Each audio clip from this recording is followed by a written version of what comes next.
Welcome to the H series of webinars. This webinar series is aimed at giving new and aspiring sheep producers a step up into the Queensland sheep industry. This webinar is part 2 of the series and is titled Him and Her, Exploring the Basics of Sheep Reproduction. This webinar was delivered by veterinarian, sheep producer and Ramping Up Repro trainer Dr. Nolo Dempsey on the 27th of May 2020.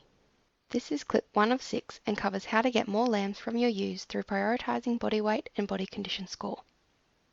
The figures are generally for merinos, but principles apply to other breeds. Basically, ewes in better condition score at joining have more lambs.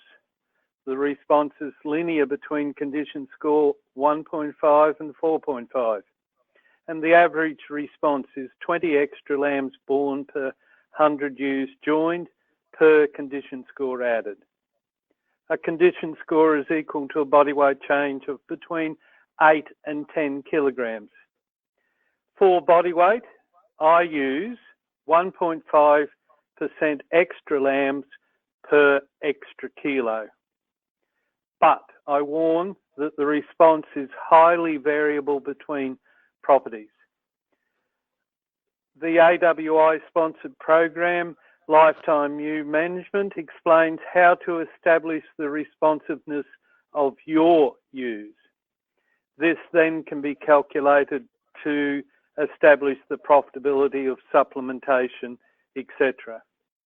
The condition score targets for lambing are: aim for a condition score of 2.8 to 3 in single-bearing merinos at lambing, or above 3 in twin bearers. The question's been asked, how do you learn how to do condition scoring? It's relatively easy. Most people can pick it up quite simply, and they're highly repeatable. They get the same result over and over and over again. And Lifetime Ewe Management is one of the places that you can learn how to do condition scoring. Changes in body weight occur slowly, even with high levels of feeding. So if you're thinking about feeding, start early. Even if you only feed small quantities so that the ewes know what the feed is, and if you decide to really kick into gear, they'll come onto the feed straight away. However, this is not all about feeding and supplementation. Paddock selection and stocking are most important. It is common to hear that my ewes were good until they started lambing, then they just fell apart. This is because the feed requirement doubles in early lactation, and in late pregnancy there is also an increase and a restriction on feed intake. A high lambing rate is generally due to more ewes conceiving and raising twins.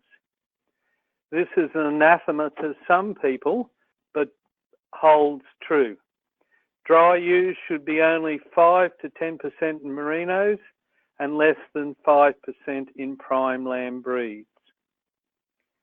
In the south, with smaller, more open paddocks at much higher stocking rates, recommend that twin-bearing ewes are lambed in mobs of less than 200. In most of Queensland, with larger paddocks stocked at much lower stocking rates, and usually with more cover, I see little advantage in this. It is important that maiden ewes are run separately from older ewes at lambing. The rule of thumb is cast for age at 6.5 years, but this is highly dependent on the number of sheep, ewes that you have, and when you can afford to do it. But basically, the earlier the better. Thank you for watching this short clip. For more information, please visit www.leadingsheep.com.au.